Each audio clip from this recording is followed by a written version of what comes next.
Who is Elias Voit, aka Sicarius, aka the main villain of Criminal Minds Evolution, all the seasons, which is currently in his third season, season 18 overall? Who is this man? How is he involved with the BAU, and why is he still around? And why is it so wrong for Garcia, baby girl, for Garcia to be by his bed, admiring his puppy noises? Hello everyone, welcome back to my channel. My name is Joe and I review all of your favorite TV shows. Today we will be discussing no theories. Today we will be discussing no specific episode of no specific show. Today I will be bringing you a clarification, a very organized account of all the events involving Elias Voit from his birth, which is just his birth, all the way up to where he meets the BAU Voit shenanigans, and why the hell is still around. Let's explore this character if you want, because Elias Voit is the main villain for season 16, season 1 of Criminal Minds Evolution.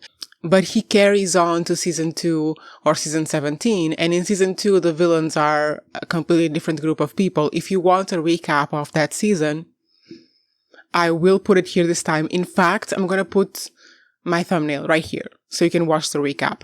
That video has all of the information about the Gold Star team and how Voit is involved with the Gold Star team and how Voit was involved with helping the BAU catch the Gold Star team. It's in that video.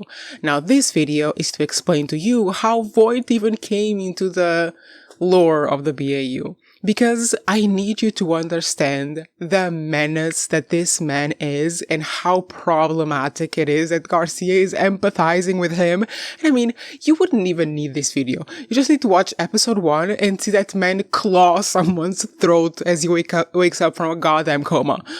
But I'm giving you the video anyway, so might as well watch it because these videos are entertaining. Okay, how in the hell did Voit become a serial killer? Well, it is theorized, assumed, explored in Criminal Minds Evolution season 1 or Criminal Minds overall season 16 that Elias Voit might or might not have been involved in the murder of his parents, because his parents died in a car crash when he was a child, when he was like 8 years old, and the person he goes to live with is already a killer, which is his uncle, and that's the person who teaches him how to kill, and we'll get there. But both his uncle and the BAU come to the same conclusion that he might have caused the accident on purpose or in some way murdered his parents after the accident. Like, they think that he was responsible for the death of his parents, and that was the first time these killer instincts or this psychopathy showed, which to me is a little insane coming out of the mouths of the BAU, because we know that baby boy was a child. So even if he was responsible for his parents' death, he should have been taken, to an institution, to a mental health facility or something. He was 8 years old, I'm pretty sure. But that's what happens to him. His parents die in a car crash. Potentially he was the culprit for their death, and he's sent to live with his uncle on his mother's side. What was his name? Doesn't matter. The uncle. And the uncle is already a serial killer, and the uncle is a very successful serial killer who is not caught.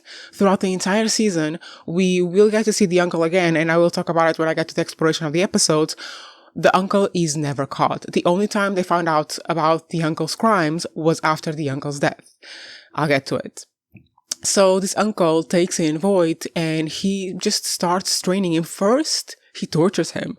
Like, there was this sequence in the first season of Evolution where Voit, as a child, is trapped inside a closet with a dead animal and is like made to stay there for days and days and days on end, potentially weeks, just smelling the rotting corpse of this animal, and is given like one meal a day.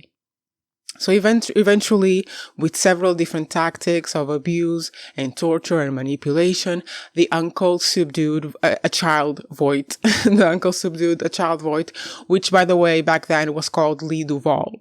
So all of this happened to Lee.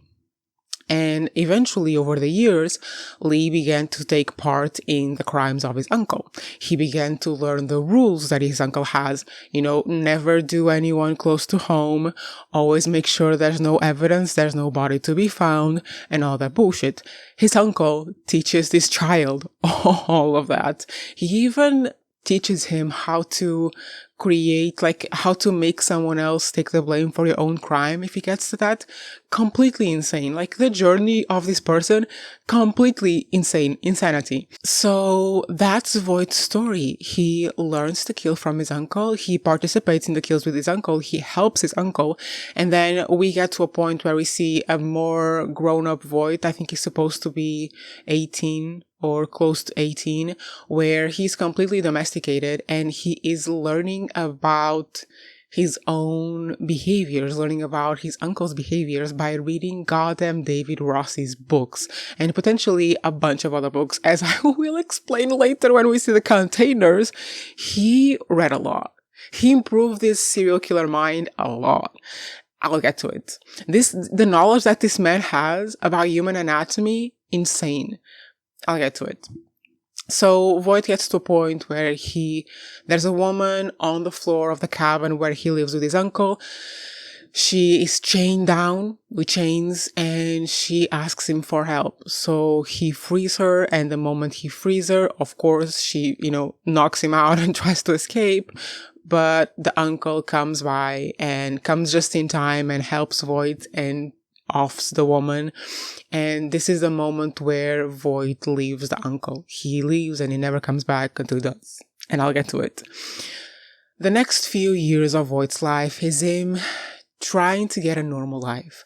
This is the thing, the secret ingredient to Voigt. He doesn't really see himself as a serial killer. He doesn't really see himself as a psychopath and all that shit. He sees himself as someone who didn't really have a choice in becoming what he became because of how he was raised by his uncle, because of what happened to his parents. And he doesn't realize, or he doesn't accept, or doesn't assume to himself that he might have been responsible for his parents' deaths, and he blames everything on his uncle. So at this point, when he leaves the cabin, his mind is like, okay, I'm going to get myself a normal life. But he continues to kill. And eventually these will evolve, and I will explore that. So what happens to Voigt in the next few years is that he goes to university. I'm not sure. In some way, he gets a education on computer science because he's a coder. I have no idea what this is, but he's on the level of Garcia, so that's how good he is. And he will need all of these skills because we'll talk about it later. He gets a job with this coding business, which pays really well. He eventually meets someone and he gets married. And this is at about 2005 when he gets married with his wife. And this is when he starts to use a new method of disposal and basically of second location for his crimes, which are containers, big shipment containers. Now, about these containers. The containers are at the same time a second location for him to commit his crimes and also a disposal method so that the bodies are never going to be found. So he has several shipment containers, either completely buried or half buried, in a lot of places around not the world, the US. A lot of places around the US, because his job as a coding little shit takes him on travels, because he has to go to other places like big firms or companies or whatever to fix mistakes, fix bugs and all that kind of stuff. So he travels a lot for his job. And so it's very convenient that if he travels a lot, he has shipment containers in a lot of different places. I mean, not all over the US, closer to the area where he is. So he starts these containers around 2005 after he marries his wife. And they are shipment containers buried underground. And what he has in these containers is absolutely demented. He has cages. He has torture material. He has cleaning material. He has books and learning material to learn better torture techniques, to learn about human anatomy, to learn about pain and inflicting pain. This man is so completely psychotic and sadistic. Several times, we see him preparing the method he's going to use to off the victims in front of them. Like, when I get to the dog, so this is what Voit is and what he does in these containers. He has all of the materials to carry out whatever disturbing fantasies he has in his head about these people, and he just uses the containers for that, for years and years and years. He also does a lot of stalking and preparing beforehand. He usually chooses his victims and stalks them for a while, takes photos of them, and then he does what with the photos? Oh, nothing, just hangs them in the containers as just a little bit more of psychological torture for his victims. Completely insane. I need you to remember at this point, and I'm going to remind you every 5 seconds of this video, that Garcia is sitting by this man's bed feeling empathetic for him. He hangs photos of his victims and prepares the methods that he's going to use to kill them in front of them, just to make them suffer that much more. And oftentimes, because he uses these containers as disposal methods, he will do all of these shenanigans, all of this bullshit to his victims in front of already rotting corpses. Just so you know. I'm laughing, but this is not funny. This is insane. Like, they've made a great villain. Like, I will give that to them. The Criminal Minds Evolution seasons are a little at times, but Voit is a great villain. So he does this for about 15 years, which is already a long time. But then what happens to this little bitch? Well, what happened to everyone? The pandemic came and baby boy could not travel anymore. He couldn't go to all his shipment containers. He couldn't, fetch people that are like far, far away from his home and wouldn't be connected to him. So how does he do it? How does he satisfy his urges, to murder people? How does he do that? Well, you're not gonna believe this. Or maybe you will if you have watched the season. Voit created a network of serial killers in the dark web so that he can live vicariously through those people. So he has all of these goddamn groupies who is like mentoring, basically. He's their mentor, and they have to pay him a certain amount of money. And if they pay him a certain amount of money, he will not only mentor them, but give them a kill kit. A kill kit is basically a little box that he has buried in a lot of places. He has a lot of little boxes buried in a lot of little places. And these boxes he made with specific tools for specific kinds of torture and kills. And he has them buried all over because he wants to use them all over. So they are buried for himself. But when he gets, stopped by the pandemic, he decides, okay, I'm going to create, a network of serial killers on the dark web because that's logical. And he uses these kill kits that he had buried for himself to help these little minions of his. So he mentors them and then he gives them a kill kit for the specific horrible needs that they have for these crimes they are committing against people, these horrendous crimes. And that's what he gives them. And they give him money in return. And he manages them and tells who gets to go when. And the way that they get into this network is by being in certain forums, certain chats, and like auditioning for him, saying all the right things to be invited into his network. It's insane. And I could absolutely believe that shit like this happens in the dark web. It's so absolutely disturbed. Like, if you watch this season, you're going to, because that's the thing. The way that they portray Voit when we're watching season 6 is as a demented psychotic serial killer who is a family man. And that's how they present him. That's the kind of like issue that we have with this character, is that they are showing us his family is very well-adjusted, somewhat happy family at the same time as they are showing us all of this. And at one point, I will probably get to it, but at one point, Rossi even says, I do believe you love your family and that makes you unique amongst people like you, psychopaths like you. I don't believe he loves his family. I don't. And I think actually Rossi was probably saying that to him just to calm him down.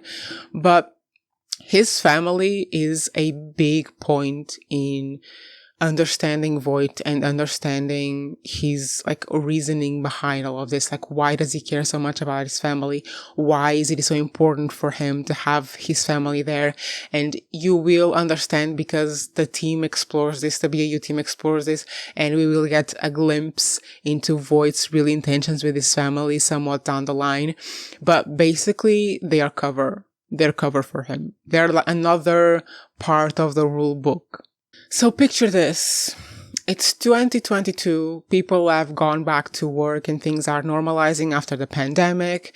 Voit still has his containers, still has his kill kits, and still has his network of serial killers. That sounds so ridiculous, but that's what it is.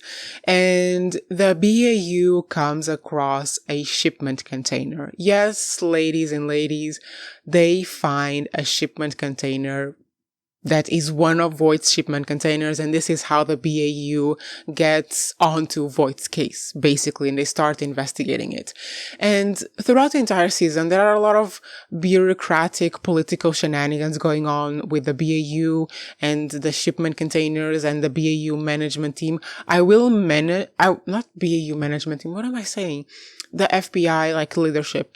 I will mention some of it by the end because it will be important, but most of it is just annoying. Like, most of this bureaucratic bullshit problems is just annoying and just a way to establish season 17. But anyway, the BAU starts investigating, and the first person we see at the shipment container is baby girl Tara, who, by the way, if you don't know, baby girl Tara is the one that's going to go through it in season 3 of Criminal Minds Evolution, and I think it is because Rebecca is going to be... Yes. But anyway, to the current video. When Tara finds the shipment container in 2022, the investigators can tell that it hasn't been used for about 2 years, which is about the time of the pandemic, so it makes sense Voit had to cut down his time with the shipment containers. We know that he will go back to using them because we see him using them. But Tara finds it and she starts investigating, well, this shit. But Voit at that point is not the main unsub of episode 1 of season 16, season 1 of Evolution. It's a family annihilator. It's a kid who's going around, well, annihilating families. And at the end, this guy kind of shoots himself, which was weird because his profile didn't say that he was going to shoot himself. So then the BAU, JJ and Rossi, find a goddamn kill kit in this boy's trunk of his car. And they don't connect the dots immediately, but they do at the end of the episode because Tara found a similar kill kit inside the shipment container. So then they think, oh, they are working together. It's a partnership. So they start connecting the dots right then. All the while this is happening, Voit, baby boy, he's listening to the news and getting updated on the shenanigans in his network. And I don't think you understand, like, after a few years without Criminal Minds, and after so many seasons with the same format of Criminal Minds, I don't think you understand the fun and the excitement that this first episode was. In the second episode, we get a new unsub, which is the second unsub in Voigt's network of serial killers. By getting the kill kit of this unsub, the BAU finally connects the dots that this is probably a network of many, many different people who are getting help from someone or helping each other creating these goddamn kill kits. They connect the dots, something is going on with this shipment container and with all these unsubs using the same little boxes to commit their crimes. And then we get the goddamn not greatest, but potentially a good plot twist regarding Voit, because we are used to seeing these very prolific serial killers as being kind of freaks. Y'all remember Frank? Freak. Y'all remember the guy, what was his name? The guy who got Hotch and Hotch's wife. Freak. Absolute freaks. We're used to seeing these people like Cat. Freak. You know, we're used to seeing these people as absolute freaks, outliers of society in some way or form. And then in Season 1 of Evolution, Episode 2, we get the twist that Voit is a family man, that he has a well-paying job, a nice-looking house, and a happy-looking family. And we just watched and wonder. These episodes were so fun. It was different for Criminal Minds. It was a fresh idea. It was interesting. It was entertaining. It was engaging. These were fun days.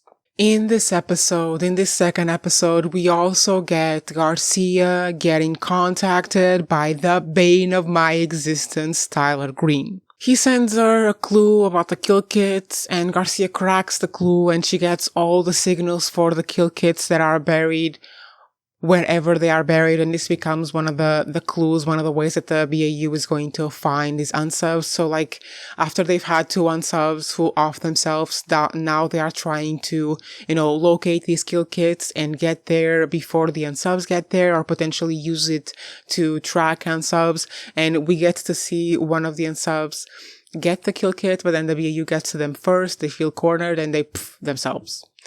Fun. And this is episode 3. Also in episode 3, we see that Voit is struggling with money. Eventually, he will lose his job.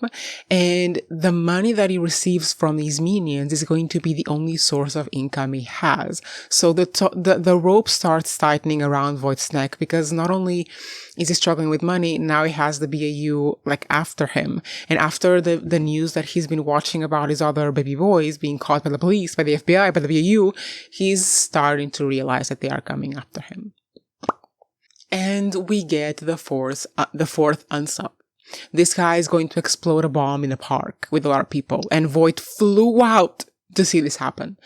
But of course it didn't happen. They stopped him in time. And who the hell is this unsub? Who is he? Bane of my existence, Tyler Green, who wasn't an unsub, who has a past in military with the US Army. And guess what he did? He was a spotter. He basically spotted, determined the location for drone strikes. And he doesn't feel good after that. He has PTSD because he feels responsible for the death of many innocent civilians. How fun. Bane of my existence, Tyler Green. So, of course, he doesn't do anything. And in the end, they find out that he wasn't actually meaning to do anything. They found out that he is Garcia's informant about the kill kits. And they find out that he is after Voit, which he's been doing since his return from the war, whichever one it is that the US caused. And, he was trying to get Voit. Because Voit offed his sister. Not only did he off his sister, he did it a while back, and he was dating her? Question mark. We'll get to that soon, but that's basically Tyler. Bane of my existence, always there, doing whatever his special set of skills needs him to do. I loathe this character. If you're watching my new reviews of season 3, you know that I loathe this character. Episode 4 is basically a filler episode where we get 2 unsubs that are not connected to Voit, their family annihilators. It's really sad. Moving on. We also get during this episode just one important piece of information, which comes from Tyler, because they get Tyler to cooperate with the BAU, and they do a cognitive interview on him, and they find out that the man that was dating his sister back then, his name was Lee. So this is an important piece of information, because now they will retain his name, because remember what I told you, originally Elias Voit was not Elias Voit, he was named Lee Duval. He eventually changed his name to not be connected to his uncle in any way. And we will learn how he got the Voit name, but for now remember that Lee is his original name, his birth name, and he used it when he was dating Tyler's sister. So this is an important clue, and the only one we get in episode 4, apparently. In episode 5, Penelope and Tyler are working together.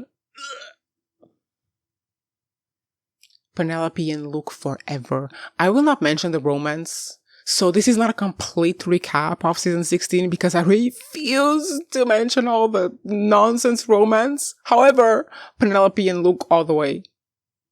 Also in episode 5, we get unsub number 5. We get the fifth member of Voigt's network. And this one was fun, you guys, because I need to understand the insanity of this partnership. The fifth unsub is the son of a US senator. And this senator is crazy, is a maniac little shit, because she made her son into a submissive little boy. Like, there's a moment in the episode where she's talking to him very sternly, and she basically tells him to kneel. She kneels by her legs, and she pats him down as if he was a dog. I mean, I don't like this man because he abused a lot of women, but I understand why he killed his mother. And this is what Voight did for him. Not only did Voight give him the kill kit and the instructions of, a mentor, he also helped him kill his mom. Because at the end, his mom is his final victim. And then these two lovebird psychopaths run away together to another one of Voight's shipment containers, and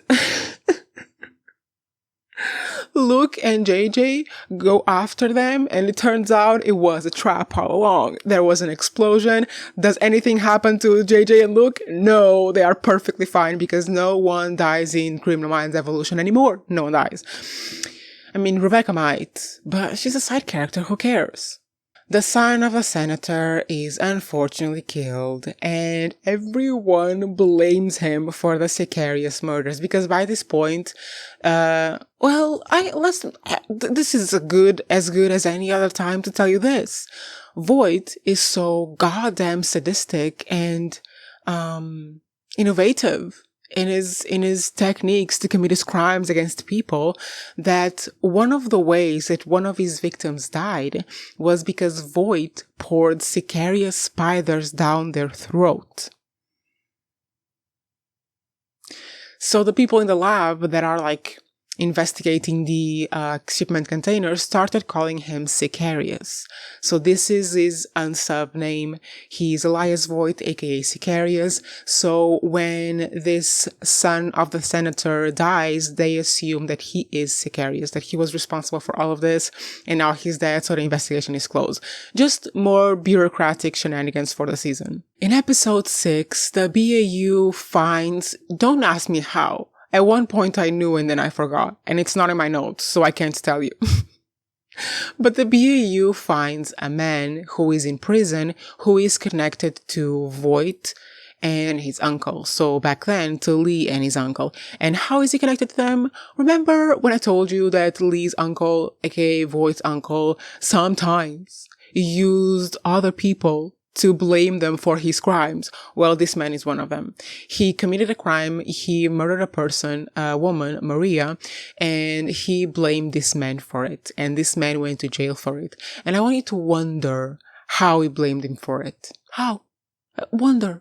Well, let's all wonder together. Because he didn't have an alibi for the murder. And why didn't he have an alibi? Because he was with his boyfriend. So this is a connection between Voight and his uncle and a crime they committed. I mean, his uncle committed basically before he was so careful with the containers. So it's potentially a lead that will lead them back to them. And it does, because this man eventually talks and it leads them back to Voight's uncle. In the same episode, you're not seeing what I'm doing with my hand, but I'm doing this. In the same episode to help myself think. Why do I have a roll of toilet paper? For the same reason I had it yesterday, because my allergies are killing me. Anyway, my hand is there again. This is completely information that you don't need, and I will not cut it out. Anyway, in the same episode that Voight goes to visit his uncle like an idiot, and he kills him like an idiot. I mean, in a way that it looks natural. But after he kills him, I mean, they have this little conversation where his uncle is like, you're always like me. I knew there was a reason I liked you, even though you tortured him when he was a child, because you killed your parents. And he says this to Elias Voit, and Elias Voit is like, no, the only reason I am like this is because of you. You made me like this. If it wasn't for you, I could have had a chance at life. And this is like their back and forth. Voight clearly doesn't understand himself to that point. He thinks that he didn't have a choice. He thinks that his uncle made him that way and that he tried his best to have a normal life and all that shit. So he kills his uncle, and after the man is dead, the local police investigates, and they use a little cute little blue light, and they find all the evidence of, I don't know, dozens of murders potentially, and they kind of connect the dots a little bit. And the investigator that is investigating the uncle's crimes post-mortem, he thinks, what if he was Sicarius? I know the Sicarius investigation is closed, Emily, but what if he was Sicarius and now the man is dead? Because it would line up with the previous really old crimes. And so they join heads and start investigating Voigt's uncle, and eventually they get to Voit. Episode 7 is a filler episode, let's all forget about it, but we do find one important thing, which is in one of the shipment containers, I think the one where Luke and JJ were exploded, there was a little collar because baby boy Voit keeps what? Souvenirs. He keeps souvenirs. And he keeps them, of course, in the goddamn containers. And one of the souvenirs he kept was of, oh my god, I didn't mention the dog! I was going to mention the dog. So Voit, in his little insanity, he's a little insane little dude, he still keeps to his rules. One of his rules is not hunting close to home.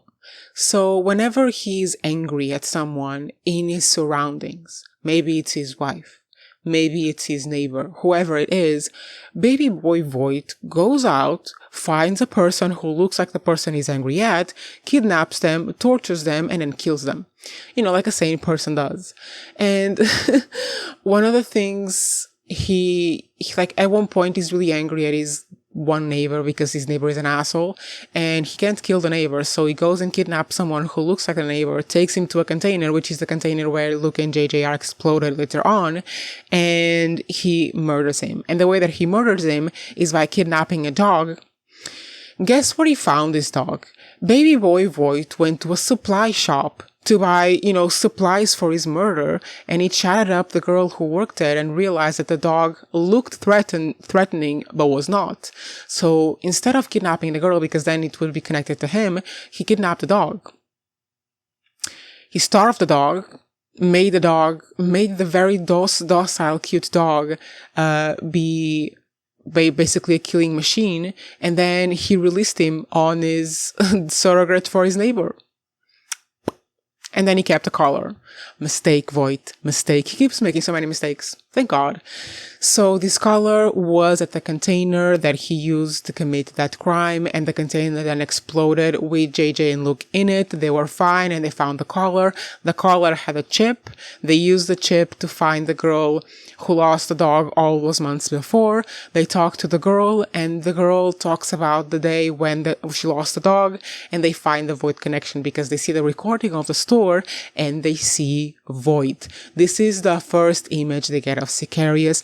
They see Voit's this part of his face on an angle, and Rossi, after he sees that, Rossi is on a hunt.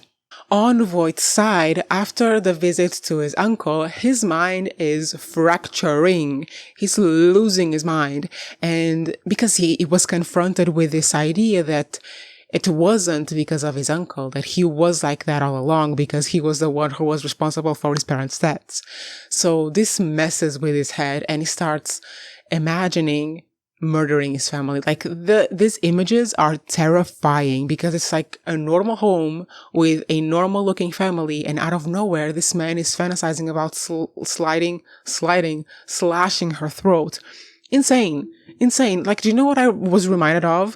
That little bit of comedy by Daniel Sloss when he's like, there's no way of telling if the person you are with truly loves you or is just silently waiting for you to die. It's not the same thing, but can you imagine that one day you find out that the person you've been with for decades, that you have children with, that you spent most of your life with, was fantasizing about slashing your throat? Evil, very evil. In episode 8, we have this wonderful scene, wonderful, so easy to watch. When Voit couldn't, murder his family, like he couldn't murder his neighbor, he goes out, finds a woman that looks like his wife, kidnaps her, and I want you to take a guess what he does with her. I need you to take a guess. Let's give you a minute. Yeah, I don't have a clock. Take a guess. He sits her down and he points a gun at her and says, I have killed 61 people, deadpan completely. This baby girl is like scared of losing her life and losing the life of her family because he threatens them as well. And guess what he asks her? Voit, the psychotic little asshole that he is, asks her to roleplay his wife. Because Voit is in a timeout from his family. Like, he left, he said, I'm going to leave for a few days and figure this all out. And he literally kidnaps a person that looks like his wife just to roleplay with her how he's going to confess to his wife that he's a serial killer.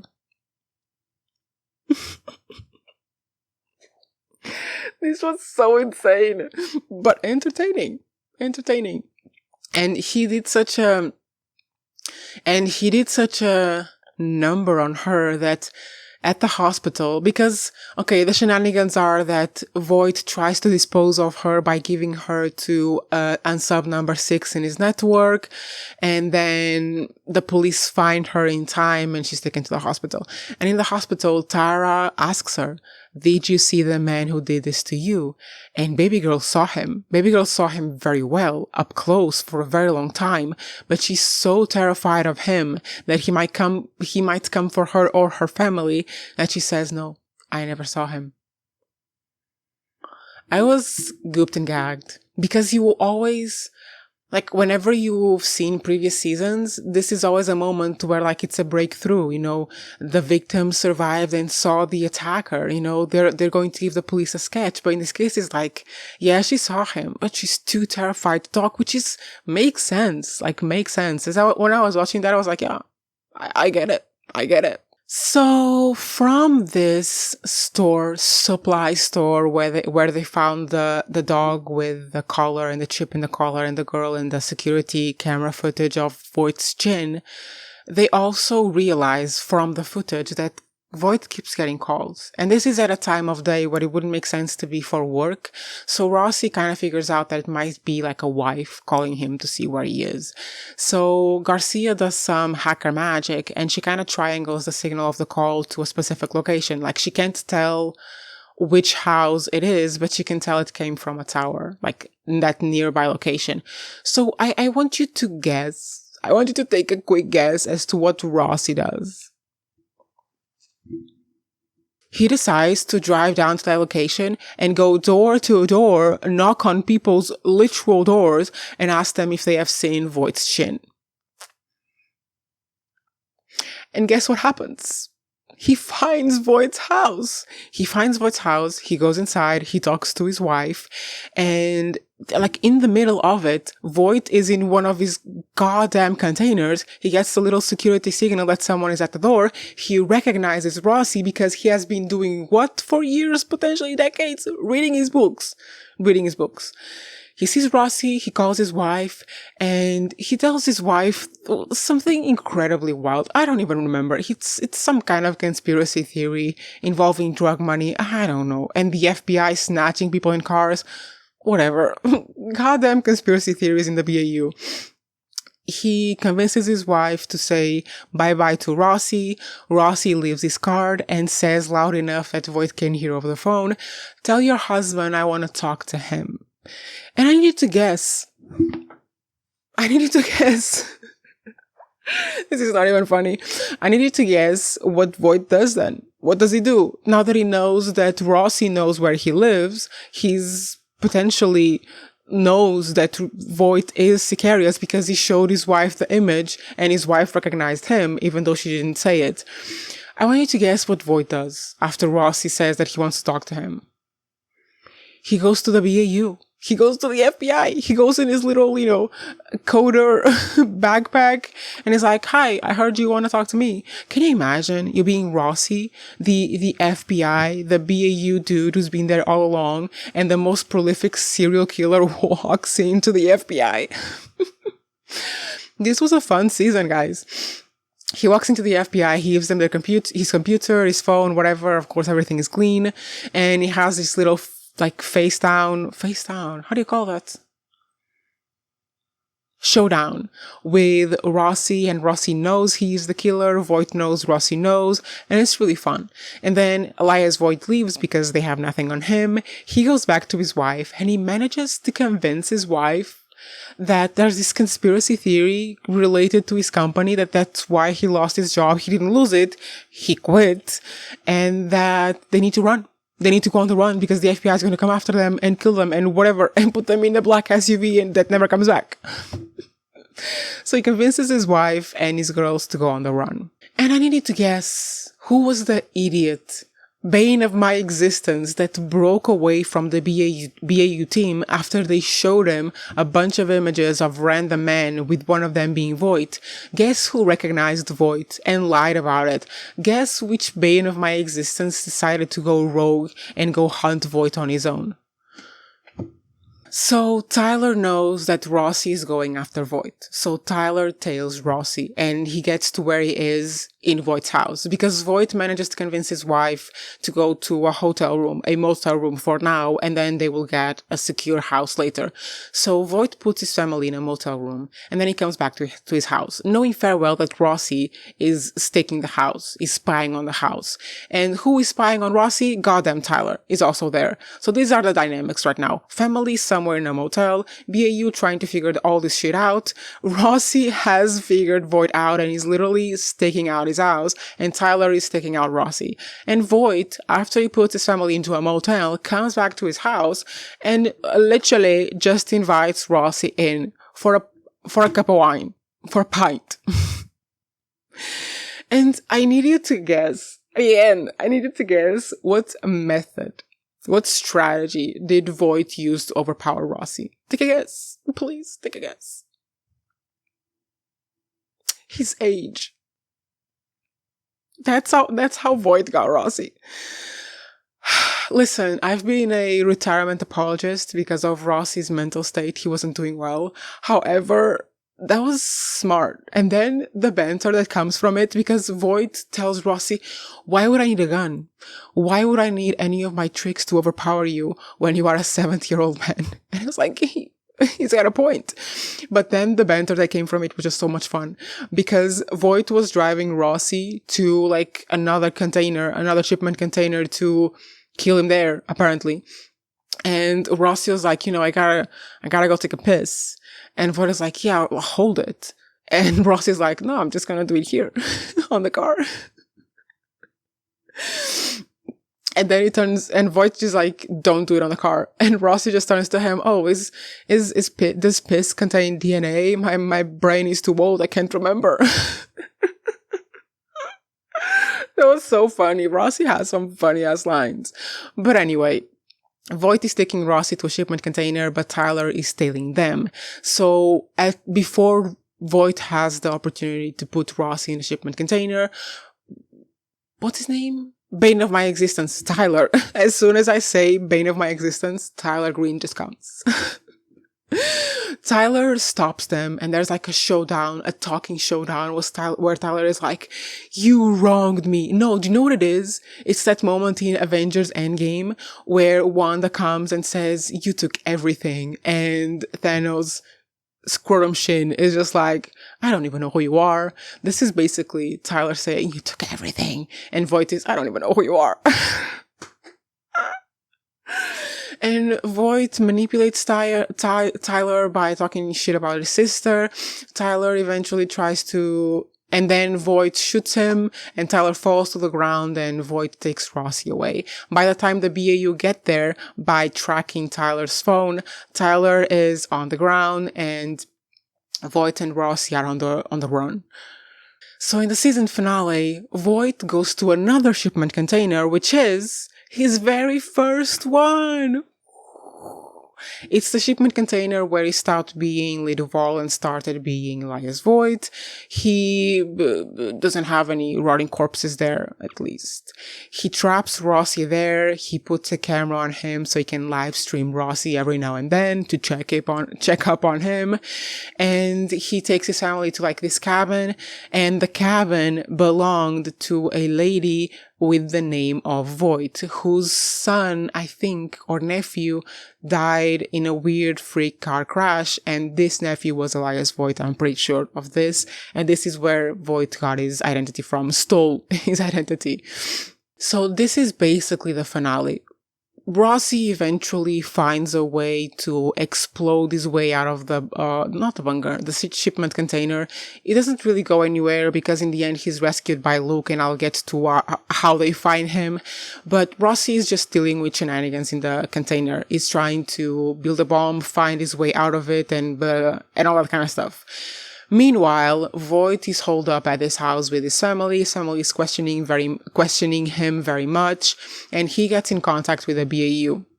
And he says that he wants the BAU to leave him alone, basically. And when he calls the BAU, fortunately for Voit, unfortunately for the BAU, baby boy Douglas Bailey is in the call. Now, who is Douglas Bailey? Douglas Bailey is the deputy director of the FBI. He's a big boss, basically.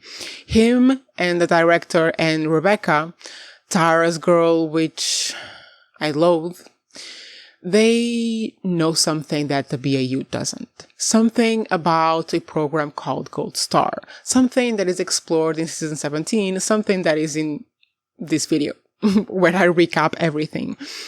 And because Voit knows that Douglas Bailey is in this call, he drops in the int of the Gold Star. He says something like, but you always like the Gold Star.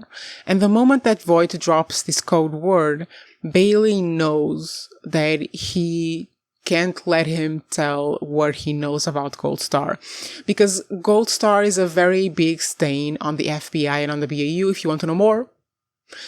And the moment he hears Gold Star, he knows that he has to go on the field with Voit. So through shenanigans, the BAU finds out where Voit is. They go there armed with everything, and Douglas Bailey insists on going to talk to Voit alone. At this point, his family is still inside the house.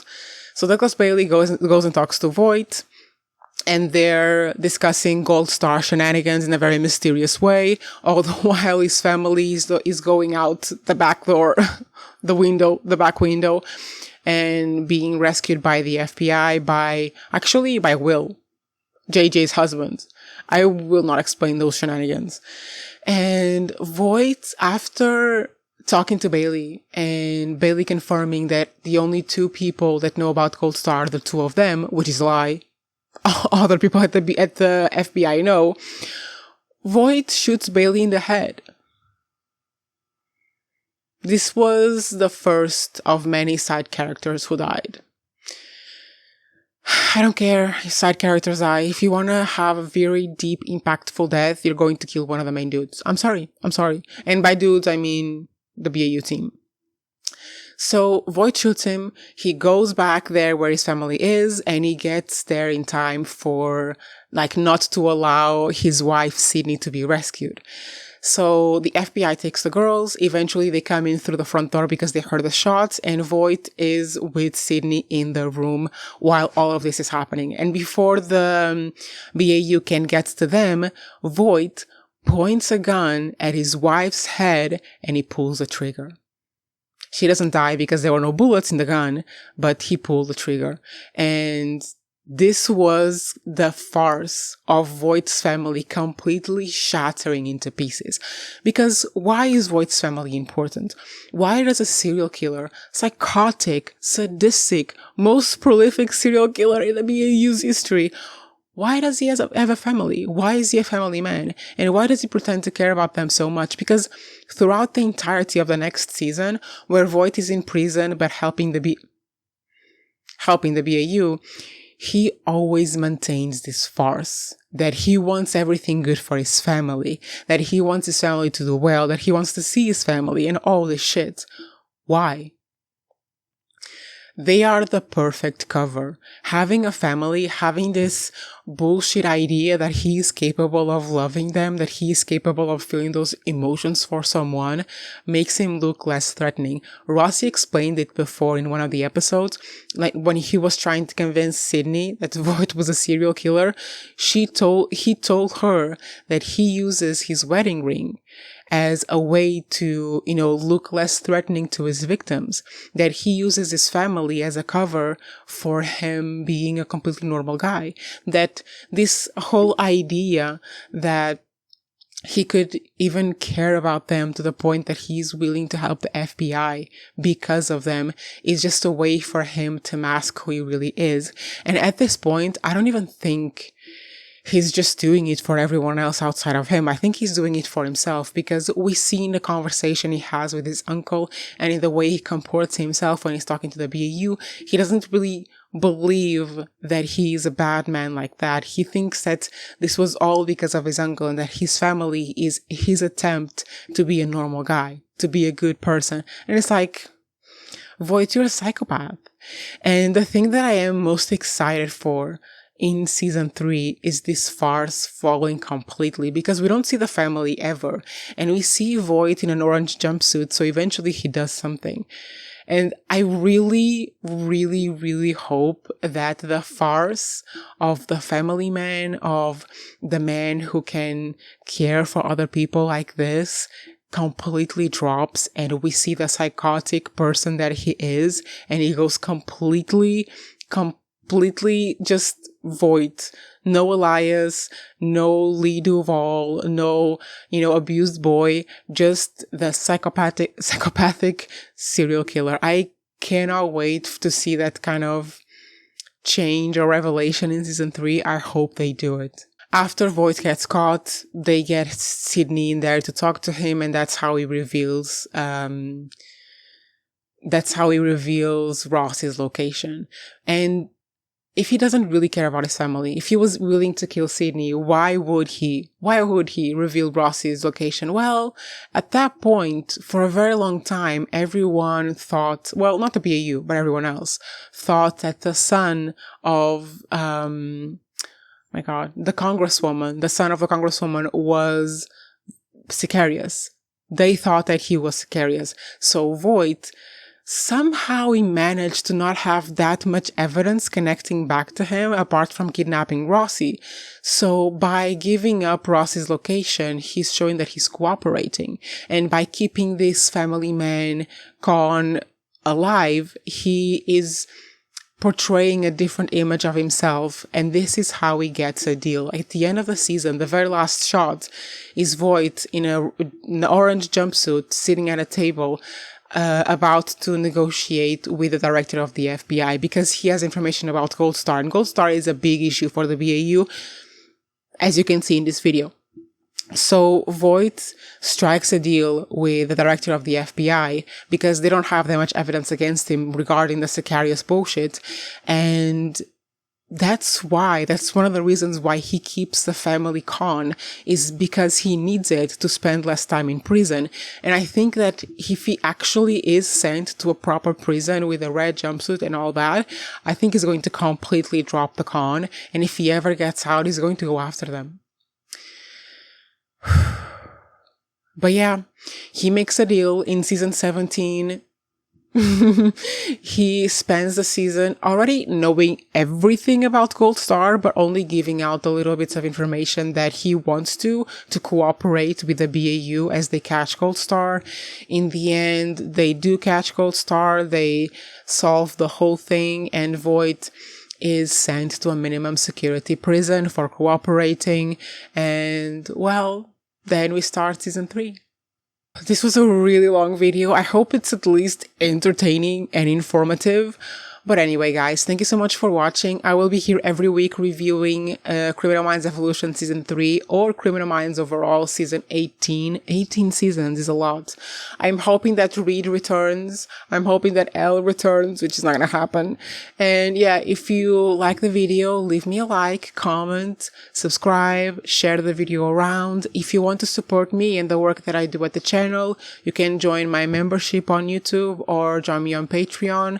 I'm doing Your Friends and Neighbors right now on Patreon and maybe potentially something else soon.